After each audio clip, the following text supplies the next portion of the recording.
All right, this is big episode 40. We are in the new and improved studio.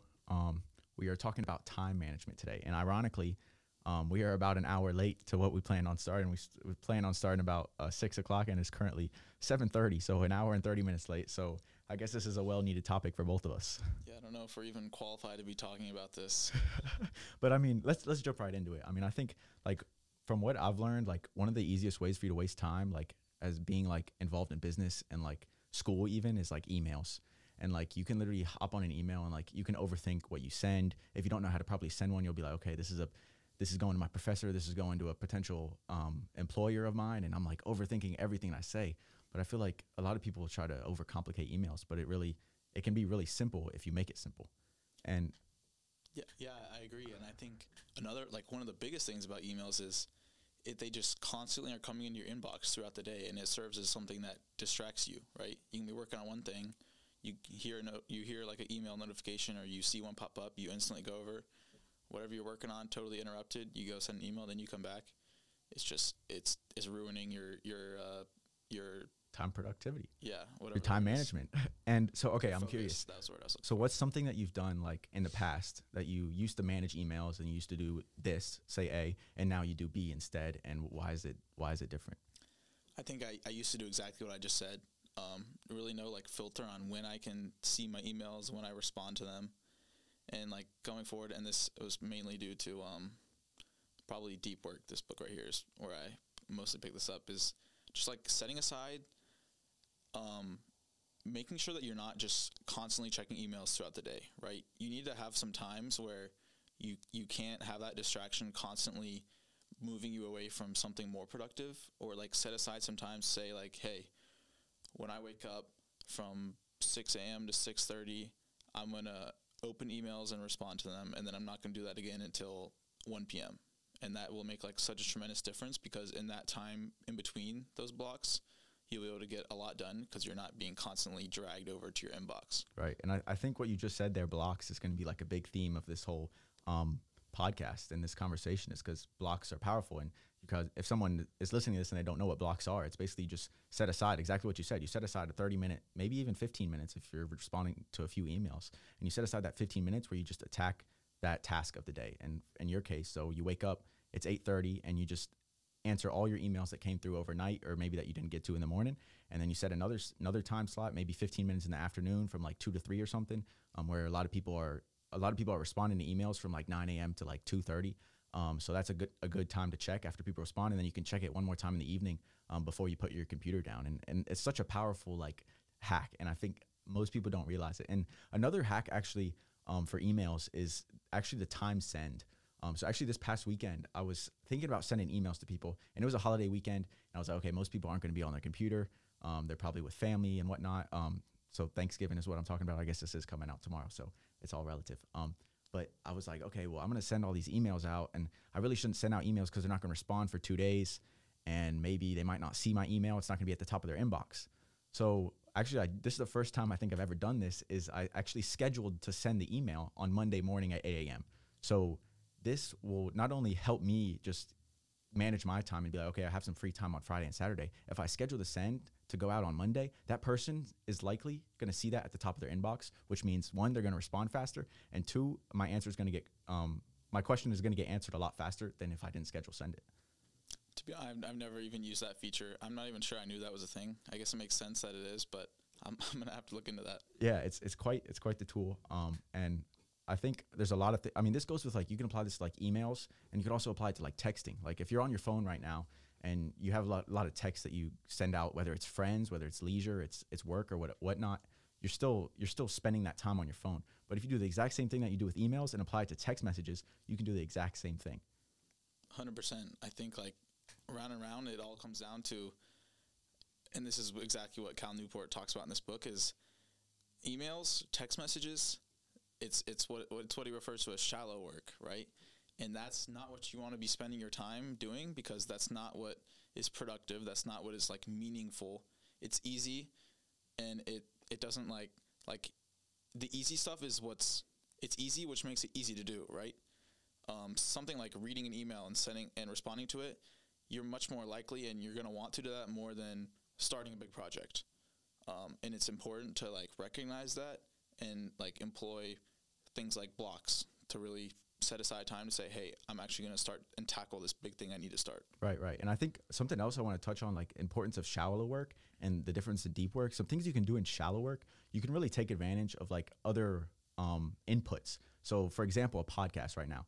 Imagine you wake up and you have to do some emails and you have a 30-minute block set for doing some emails, some busy work, some shallow work is what you just defined it as. And you can literally just plug on a podcast and it'll be in the background. You might learn a few things, but you can also focus on the emails. It's not something that like you have to zone in. It's not like reading a book where you need your full attention and there's a lot of distractions, but you can actually figure out like things that either you could play some music too. If a new album dropped from an artist you like the previous night, then you play on some music and you answer some emails. Like what better feeling is that to listen to your new podcast or your new music that comes out while you're just answering some emails? You're going to be a happy person if I say so myself. That's a good point. And I feel like the mention of artists dropping albums, it'd be a good time to shout out our friend from local area, Kevin Powers, dropping his debut, his first album on this weekend. So you guys should check him out. Okay, awesome. He's performing in Miami, right? He is. Okay, that's big. So next we want to hop into like deep work. And I think deep work, it's kind of like everyone has their own sense of deep work, I think, because there's tasks that people can do and they kind of been on autopilot for their deep work, which makes it shallow work. But then there's other tasks that people don't know how to do. Like, for example, like if you're responding to emails for the first time and like you don't know what you're doing on emails, it's going to take you a minute to actually get in the rhythm of doing emails. But once you actually like practice all the techniques and stuff to respond to emails and you know how to respond really fast, some techniques I think deep work talks about that I do want to get into, but I'll put a pin in that like some movies say. But the more you practice something, the more it's going to turn into shallow work. So deep work is something that you really want to invest your time in. So say you want to start a business and you have to do a bunch of research and you need to focus all of your attention on this one task. And that's what deep work is for. But it can also be multiple tasks. Like there's times where, okay, yes, you might have a 4-hour block of deep work, but say you want to do some research on a business the first 2 hours, but then you have some homework you have to do the next 2 hours. So you can still carry over that deep work into other tasks, which I think is super important because it's all about momentum. And like once you get started on something, then it just carries over and it makes other things a lot easier to do. Yeah, definitely. And I think one of the important things about accomplishing deep work and kind of making a deep work block is you need to make sure that you can keep yourself in that deep work, right? You need to, as James Clear says in Atomic Habits, like make the bad habits difficult. So for example, when I like set aside time to like do deep work, like my phone is like zipped up in my book bag and my backpack's like out of reach. I like close all my windows except for one tab where like all the stuff I'm doing is open. And then it's almost like once you get started, like it's so hard to like switch and do something like check email or check your phone that you just keep going and it's so rewarding and you're like not as encouraged to switch back to say like checking a message. Yeah. I really want to double click on that point you made about like the friction and like make tasks that you want to do really easy and make tasks that you don't want to do really hard.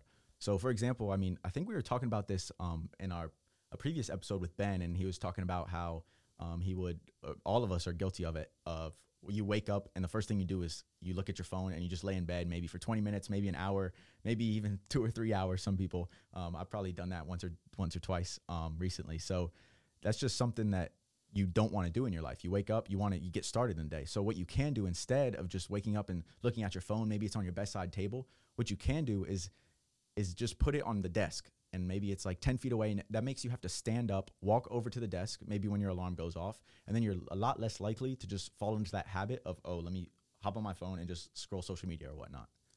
Yeah, and I feel like we're throwing so many like strategies at the listeners, but when I first started doing the phone away from the bedside, like that was probably the hardest habit I've ever had to break, because like when you get in bed, you're on your phone for like 2 hours watching TikToks, and then like you start to get sleepy, you go to bed, you wake up, you do the same thing. Like it was a really hard habit for me to break. But once I did, and once I kind of, got out of like wanting to do it every day to where, to now, like I have my phone all the way over by my door, like before I go to bed and when I wake up. And it's like the amount of time it freed up. Not only that, but my sleep increased tremendously. I did not know that was what, I didn't expect that to happen when I first started that. I was just like, oh, like I'll be more productive. Like I won't be wasting so much time. I guess like, and it makes sense because like, the blue light, right, is bad. It like ruins your sleep cycle. But I would get like the same amount of sleep, but it would be so much more quality sleep. And that's one benefit that I didn't see coming and has been like even more profound than the actual productivity. Yes. And what you said about like, when even the fact that your phone is just further away from you, the quality of your sleep improves. And actually I was reading this book, it's called Why We Sleep. And they were talking about studies of, they actually compare like people, and they took two groups, and they had people that would hold their phones on a bedside table right next to them, and they would put actually these brain scanners on them, and they would measure their sleep. And then they would take another group and they put their phone in the living room, a completely different room, and they measured the brain scans of the people that had their phone in another room. And the people with the phone in their other room had like significantly higher REM sleep cycles, which is actually insane to think about. So even the fact that your phone is right next to you, even if it's on do not disturb and it's not turning on, it's not making any noise, it's still, your body's aware that it's near you. So it's causing stress and it's causing you to think about it more. And I think another thing that I think is really cool is like cool to think about, not actually what takes place, but like when you do wake up, like you were talking about, you just get in this habit of checking your phone every time. And it's proven that like when you pick up your phone and you're scrolling social media, your brain is actually giving off dopamine, which is an addictive chemical. And so if you wake up every morning and you hit your phone, you're going to train yourself to keep looking at your phone. It's literally just a habit. You're reinforcing your action of grabbing your phone and scrolling social media. So the more you do that, the more habit, the bigger the habit is going to build, and the harder it is to break it, which is insane to think about. Yeah. And to make an even worse part of that is when you're like on your phone more, which is generating more dopamine from that, and you need more of your phone to generate the same amount of dopamine, things like going outside and getting sunlight or like exercising, that doesn't have as much of an effect, and you're getting less dopamine from that, and you're more encouraged to say scroll social media or watch TV, which is just, that's terrible for your health. Right. And dude, we're killing this podcast, by the way. I'm loving this, really, honestly. But another thing, like also we were talking about friction, and another hack, just you're creating that friction, literally distance away from something that you don't want to do. But then there's the other side of it where you can minimize the friction of something you do want to do. And actually some task that after reading deep work that I started doing, and I haven't not done it since, obviously, well, let me explain it first, then you'll know what I'm saying. Before I went to bed every time, like I would always use the restroom. And every time I was like, okay, I need to use the restroom. That was a habit that I already built up every time before I went to bed. But another thing that I like to do before I go to bed is brush my teeth. And sometimes I would have these moments where I was like, okay, I forgot to brush my teeth, and I'd be in bed and I'd already be in covers. I'd be like, oh shoot, I didn't brush my teeth. So what I did is I forced myself, anytime I thought of using the restroom before I went to bed, I would pair it with brushing my teeth. So every time I brush my teeth, I use the restroom. And I have not failed at that since I started doing that. See, this sounds, are you saying you simultaneously use the restroom? No, it's like habit stacking. Okay, so okay. I was making sure that's occurring at the same time. that's a good That's how it sounded. Okay, that's a good distinction right there, because if I was doing that, that wouldn't be very sanitizing. Anytime I do one action, I'm like always thinking, okay, let me do this instead. If I go to the bathroom and I'm like thinking about, oh, I got to use the restroom, I wash my hands, and I'm like, oh, I got to brush my teeth too. And that's just the idea of what habit stacking is. That was my next question, was, are you washing your hands in between those? Yes, I'm a sane person that washes their hands and doesn't pee while they're brushing their teeth. But no, yeah, habit stacking is so powerful. And I think that's another thing that I like there. So you read some books, I'm kind of going off a tangent here for a second, but you read some books and there's some like things that are like general themes that you kind of like, they resonate with you. And there's some things that you literally like, I'll read and I'll say, okay, I'm going to literally take this out of the book and put that exact same thing to use in my life. And one of the things that he talked about I think it was Atomic Habits, was like, and when he was talking about habit stacking, I think he mentioned, and I might be messing this up, but he like cooking and then immediately washing the stuff you cook with, so that like to like pair the two together, and then you don't have to worry about washing them later. So like every time I cook, I'll get my dishes, whatever, it'll be like on a plate, and I'll force myself to like wash the pan or whatever. And then like the whole time when I'm washing it, I'm just thinking about how good that food is going to taste, which like motivates me to do it. And I like, it's almost like I don't even care about like, cause washing dishes sucks. I don't even care about that anymore because I'm just thinking about how good the food is going to be. That's a fair point. I wouldn't agree with your statement of washing dishes suck. I'm more of a person. I wash dishes, and it's kind of like relaxing to me because when I get the task done, it's kind of like rewarding. It's like, okay, I did this task. It's kind of just like busy work. Like, I don't know. I find like satisfaction in like really simple busy work. Like, I don't know. I'm just someone who loves to vacuum or like sweep in the house. And if I walk into a kitchen and there's a bunch of dirt on the floor and I sweep it up and it's clean, I don't know. That's just something satisfying. I'm probably not most people out there that feel that way, but that's just how I relate. I mean, I can kind of see that in the part where like after I've swept the floor and it looks clean, like that's rewarding. But the process it's not for me. Right. Okay. And also another point, transitioning here. We are talking about transitioning between activities. Did you catch that? I did actually catch that. Okay. So one thing, Sam kind of touched on this earlier, but I think we really need to like emphasize the point is when you're switching like from deep work to shallow work or from shallow work to leisure. Say you're watching TV and you're like, okay, I'm watching the morning news. I don't watch the morning news, but anyone who does, or anyone who's watching Netflix or something, you're watching it and you're like, okay, I have to do something at 10 a.m. After I finish Netflix. If you're just watching Netflix and you turn off the TV and you get up with twice and go try to do some work, it's going to be a lot harder for you to just hop into that activity. And you really have to, like, your brain is in different states. Like when you're watching Netflix, it's really relaxed. You're not focused. It's just very calm. But when you're trying to do some work, you're switching your brain into a different state of mind. So what you need to do is figure out, it really can be anything as simple as like doing push-ups or just any key in your life that when you're switching from one task to another, it'll tell yourself that you're switching tasks and your brain will get trained to realize that you're switching tasks every time you throw something like doing push-ups after. Yeah, that's a big one. And I think I mentioned how they're like some of those things that you like directly take out of a book. And another one that I just remembered from Atomic Habits was he mentioned how he was having the problem of like watching TV while he's in bed, which also like ruins your circadian rhythm, and like it's hard to fall asleep because you're awake from watching TV in the blue light. But yeah, so I saw it, and the thing he said was he would unplug his TV and like put his, I don't know if he mentioned anything about the remotes, but I was like, okay, that sounds like a good idea. So what I did, I unplugged my TV and I put my remotes like behind the TV. So now if I get in bed and I have the urge to watch TV, I'm already in bed, and I'm not going to go plug my TV back in and go get the remotes. So that actually worked pretty well. And now that I think about it, there have been a few times where like I have broken that temptation or whatever. But if I take the batteries out of the remote, that would make it really difficult.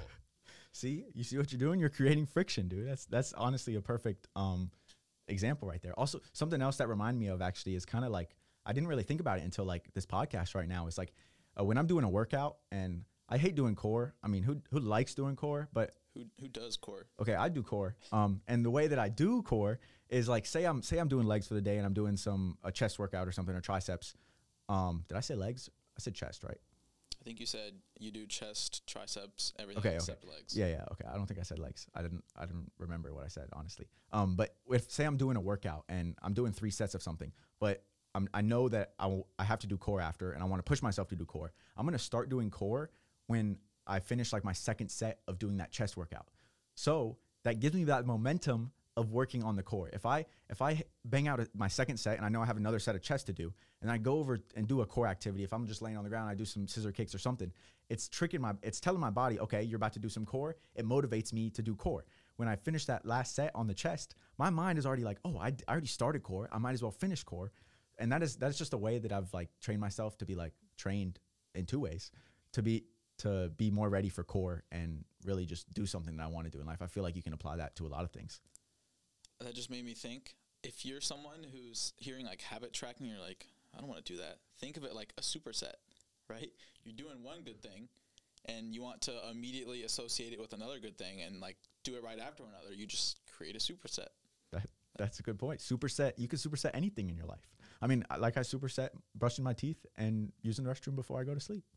And speaking of set, I think it's important to set apart your different locations, the different locations that you like do your whatever you do throughout the day, right? So I think one thing that's really important is, for example, like where you work on homework and where you watch TikTok on your phone. So if you do your homework at your desk, but you also watch hours and hours of TikTok at your desk, that's really going to mess you up because your mind doesn't know like the difference. It doesn't know if you're going to your desk to do homework or to watch TikTok. So it doesn't know if it should like get you into the it doesn't know if you should like be trying to focus or be releasing dopamine or whatever.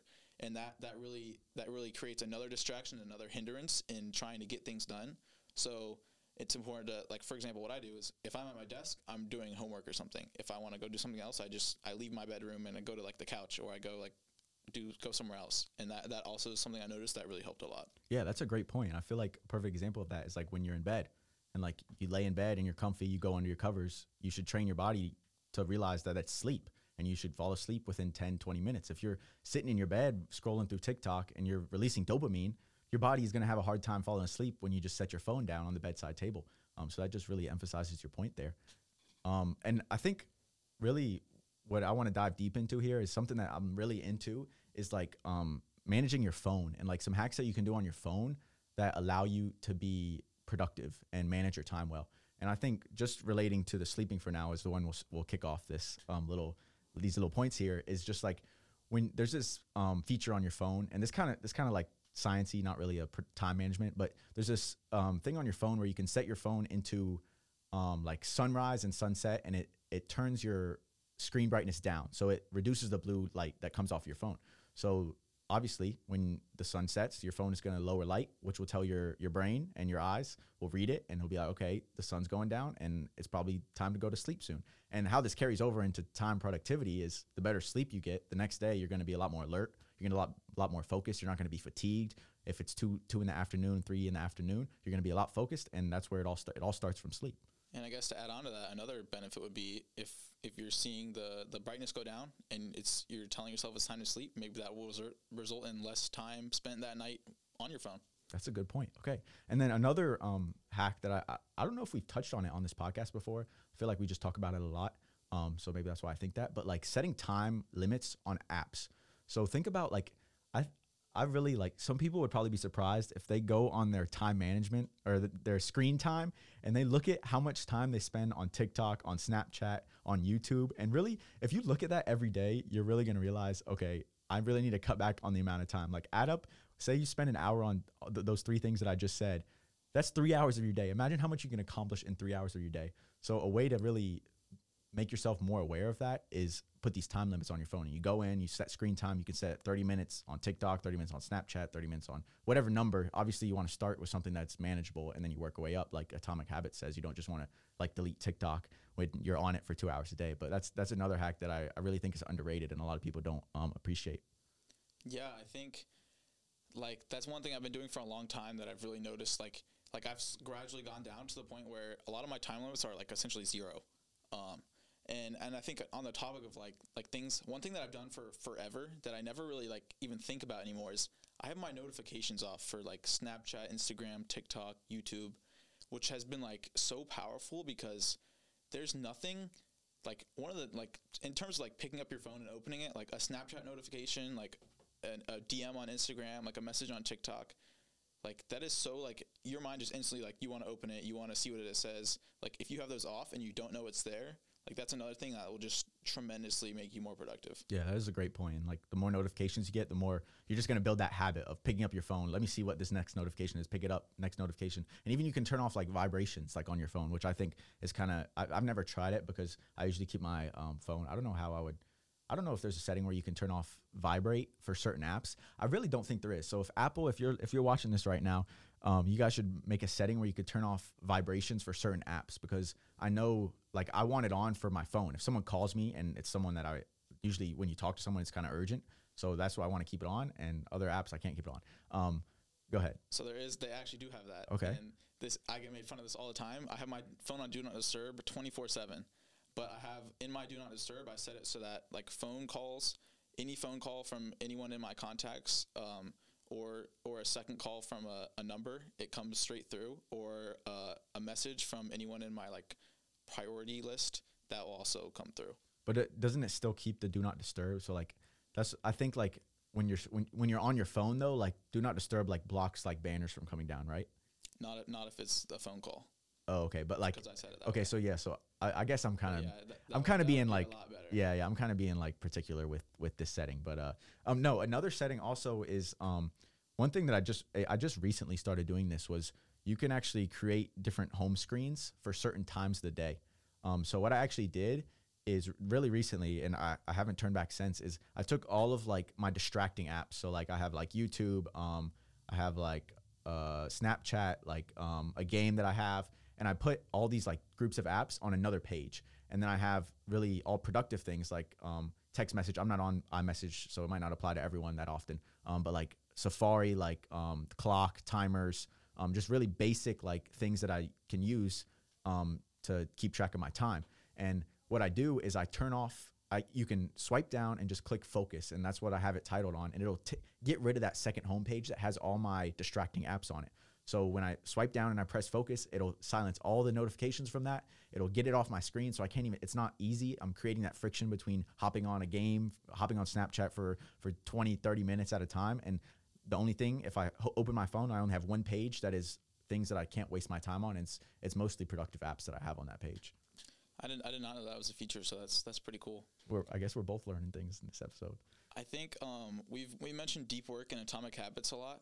I think those two and the book in front of Kyle, which is 12-Week Year.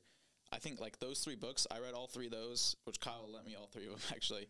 I read all three of those in like quick succession, and those were three books that really encompassed like exactly what we're talking about, like time management, productivity, and they just made like a tremendous difference in my life. And in terms of 12-Week Year, one of the things that they really stress that made a difference is like writing down goals, right?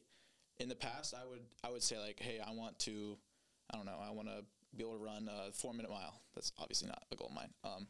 But if I want to do that, and then I would just think it, right? And then days go by, you forget, oh, I want to run a 4-minute mile, don't I? I should probably go do something. Writing that down somewhere, like for example, I have all my goals written down right on my desk. So every time I'm at my desk, I see them. And that makes such a big difference because you're constantly reminded of it. You constantly see it. You constantly see, oh, wait, this is what I want to be working on. Okay, let me work on it. Right. And that transitions right into like when you're planning your day or you're planning your week, you're going to know what goals. Like if you look at your goals every day, like what do you want to accomplish in life? Like if you really think big picture, okay, I want to earn 6 figures in my lifetime. If you see that goal, you're going to be like, okay, I need to figure out how to make money. I need to be smart with my money. I can't blow $1,000 on some video game, or obviously it wouldn't be $1,000. I mean, some people do blow $1,000 on those the V-Bucks and the tokens in the game, so maybe that's not false. But when you see those goals and you go and make your calendar, whether it be weekly or daily, which is something I think we should get into, is like just planning your schedule out. Is like you're gonna see that, and every hour of your day you're gonna be like, okay, how high is this goal? Like if I prioritize something and I'm only spending an hour of my week on this number one goal that I have that I really want to achieve, then I'm like, what am I doing? I need to put more time of my week. There's like 168 hours in the week. And if you're trying to achieve things in life and you're only spending a couple hours a week on that one top goal or those few top goals in your life, then you're not going to get to them. And it's going to take you a lot longer than you want to. And I think another point, like 12-week year, I really think people don't understand, like if you really just take the time to like schedule out your day and like be focused and productive and just push yourself to the limits, you will be very surprised on what you can accomplish in a very short amount of time. And most people think, oh, I can't do this. It's going to take 5 years. It's going to take 10 years. But really, if you put your mind to something, you're going to get it in a lot faster time. This is why it's called the 12-week year, because you accomplish things in a year that some people think would take a year's time in 12 weeks. And obviously they give you a little 13-week, which is something that's also really interesting. So I really recommend both of these books. But it's super underrated and people don't really realize how much you can really like accomplish things in life in a limited amount of time. Yeah, I'm kind of realizing just how long we could probably talk about this. But yeah, I think another benefit of that is accountability, right? Seeing, hey, this is what I'm supposed to do today. And then you later that night, you say, or maybe later that day, you're like, wait a second, I haven't gotten through this. I said I was going to do this and I haven't done it yet. And you're constantly reminded that, hey, I'm not doing what I said I was going to do. And you see it and you say, okay, I'm going to do it. And but if that wasn't there, you probably won't do it. Right.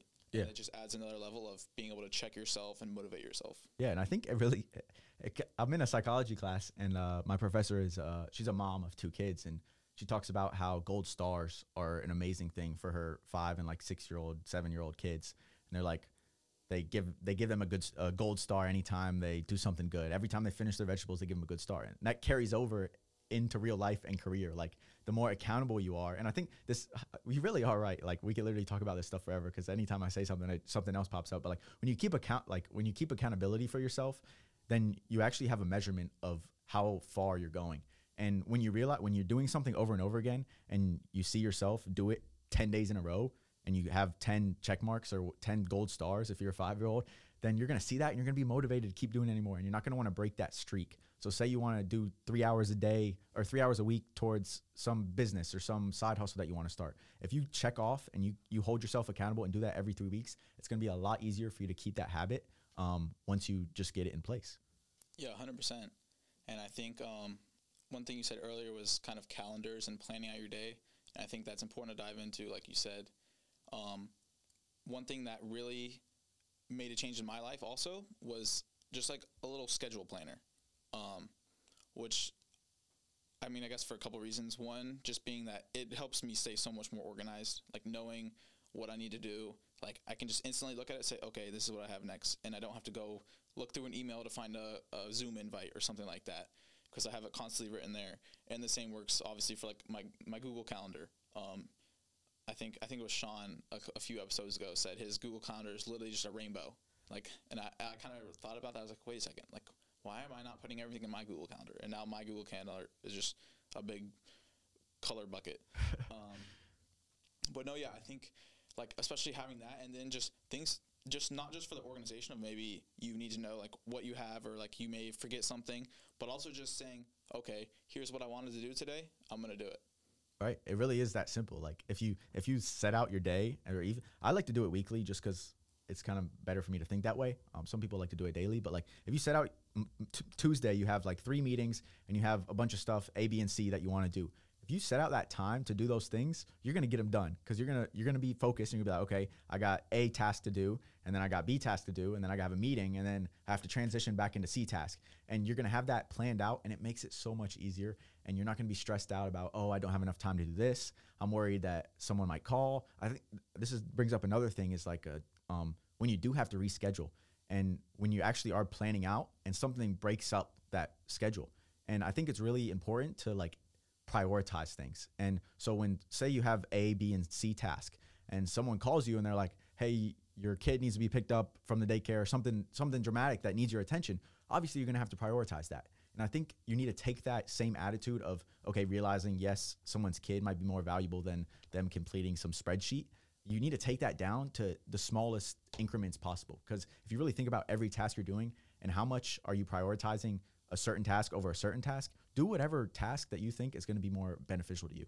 And really think about that, because the more you think about it, the more like progress you're going to make in life, and the faster you're going to reach those goals. And it may even be in a 12-week year time, which is kind of the whole theme of this.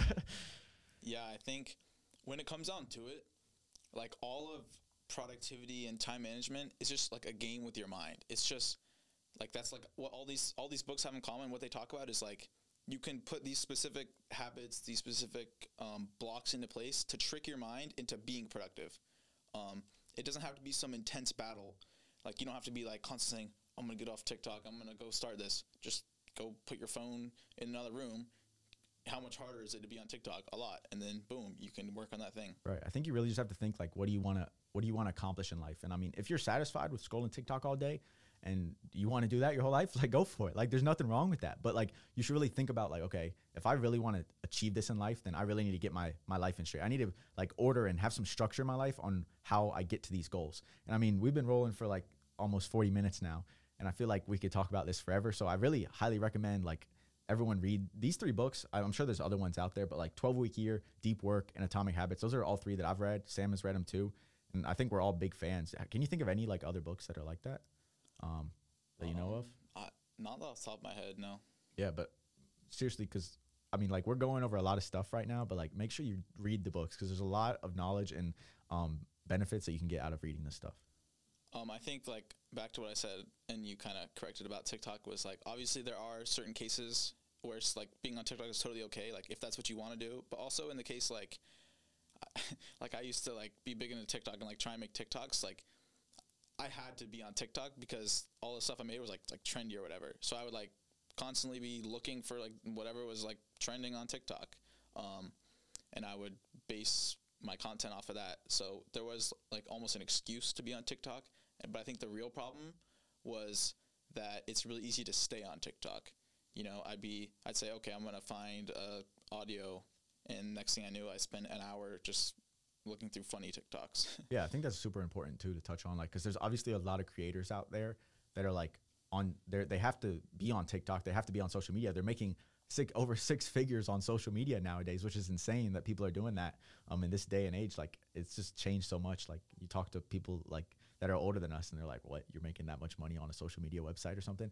And like, that's still your job. But like you were saying, like, you can still be delicate about how much time you put towards that. And if you're scrolling through TikTok looking for a trend, that's different than, okay, you're just scrolling for fun and you've been doing it for an hour and you have 3 other things that you're supposed to get done today. So it's all about finding that balance. And it's like, okay, also another balance is like, okay, obviously you shouldn't be focused and schedule every single minute of your life, even though I think it's a good place to start. Is like, if you really push yourself to schedule every minute and every day of your life, then you'll realize, okay, like, my time is really valuable. And you'll look back and be like, oh, I take an hour on TikTok after I have breakfast in the morning, and you're going to realize, okay, I spent an hour, maybe I shouldn't do that. And I think that's really a great place to start. That's what I personally first did, is literally I scheduled, after I read like these 2 books, I literally took out my calendar and I just literally tried scheduling every single minute of my day, down to the sleep, down to like every single little habit I had. And it really makes you appreciate like every like minute that you have, and like what you want to do with your time every single day.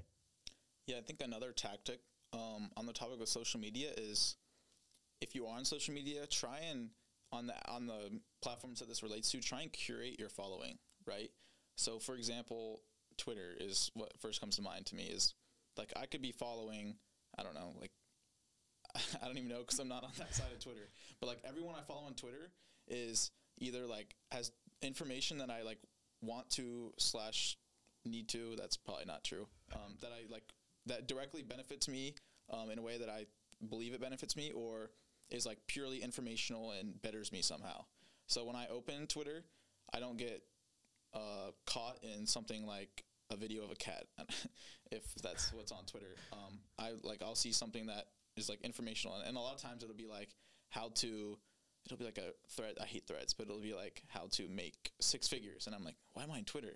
I should be doing this. Yeah, that's a good point. It does keep you kind of motivated. Actually, you said you saw a cat. I was scrolling through my Twitter, which I try to do the same thing.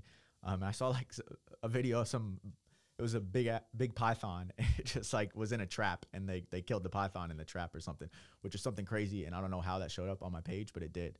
I don't know how cat went to python, but I guess it both on Twitter. Okay. Well, pythons probably would eat a cat, so that's what and it was on Twitter. So that's fair. Do you have any people that you follow, whether it be for time management, on like YouTube or Twitter, that you really look up to and like see like, okay, yeah, they're good people to follow? I think there's probably a lot of people on. Okay, so I was gonna say I don't really remember anyone off the top of my head because I probably follow a bunch. I have this bad habit of anytime I see something that I liked seeing, I like bookmark it and then I instantly follow the person. So that's totally irrelevant. But I will say Mark Manson on Twitter, great follow. He wrote The Subtle Art of Not Giving a Fuck, which I have yet to read, but it's everyone says it's a good book, so I believe him. Yeah, that's on my list. He is great. His account is great. James Clears is pretty good too, who wrote Atomic Habits. But YouTube, I'll say, so Nicholas Crystal, he's a great guy to watch. He posts like, for example, I think his most popular video was like a dopamine detox, which is really cool. And he posts like a lot of stuff about how to like get control of your life, how to like be productive, things like that. But his videos are like almost entertaining because he's a really good editor. Better Ideas, kind of similar. Nate O'Brien, kind of similar. They all just talk about like habits to employ, how to like be more productive, how to take control of your life, how to be successful, stuff like that. Right. And another person that came up off the top of my head, he kind of took a break, I think his name is Dave Avella. I think I might be butchering that, but Matt Avella. Matt Davella. It's something that rhymes with what I just said. Yeah. He's also good. We'll probably put the names in the show notes. But yeah, I think it is important to realize like there's these people and there's so much information out there. This is like the theme. Like we talk about this all the time. There's so much information to really leverage use social media to your advantage, use the internet to your advantage, because there's so much information out there and it's all out there. It's just waiting for you. Like just go do it and look up, okay, how can I better manage my time? Like if you don't want to read a whole book, literally go on YouTube, time hacks to better to be more productive, something that simple. And you just watch maybe a 10-20 minute video and you might learn something new. It's like, hopefully people listen to this podcast learn something new.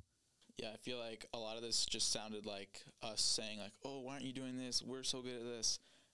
Like that's not the case at all. There's so many bad habits that I still have that I'm trying to break. And a lot of these habits that I have broken in the past took months, or like I had a habit, like multiple habits probably took me years to finally break. And even after that, occasionally I'll fall back into it and then stuck in the same position again. So I think just identifying a few things that you need to fix, say, okay, maybe I do spend a little too much time on TikTok. Okay, I'm going to go set a time limit on TikTok for 2 hours. If you spend 3 hours, try cutting it to like 2 hours, 2.5 hours. And then after a few weeks, you stop like running out of time. You're like, okay, I can push it a little lower.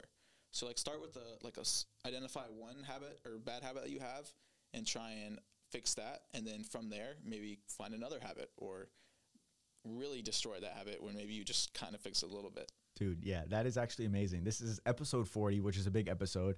And we are still talking about compound interest, which is actually insane. And you think, oh, compound interest, I can only apply to investing. But it's literally, you can apply it to habits too. Like Sam was just saying, like you start with something small, start with simple, like, okay, putting your phone on your desk instead of your bedside table, then put it on in your bathroom instead of your desk. And like you just build up, and then soon you'll be looking back and be like, wow, I really scrolled on my phone for an hour when I woke up every morning. Like I was wasting so much time. And Sam, also just to touch on your point, like none of us are perfect here. Like we're just trying to share what we've learned and what we know that works. And hopefully you guys take something out of it and you guys get better out of it too. Cause that's really what this is all about. Yeah, definitely. I think it's been an unfortunately long time since we brought up compound interest on this podcast. So yes, it has. I think we made a pact like to say it every episode. I'm pretty sure we failed that. But yeah, this was a great episode. I mean, we've had a big string of like guest episodes, but just me and you, I really enjoyed this. Yeah, I think anyone who's made it this far, if there's any of you out there, like comment and let us know what you think of the audio, the video, because obviously we're in a new location. We're lucky to be here, and we want to know what you guys think. Right. Shout out RF. They're nice. So yeah, we appreciate you guys watching, and yeah, hit up the comments so we know that you guys stayed and watched this. It would make us feel really good if someone's commenting. We watched the whole thing. That would really make our hearts burst. You don't understand. That would actually make my whole day. All right. Well, we'll catch y'all next time.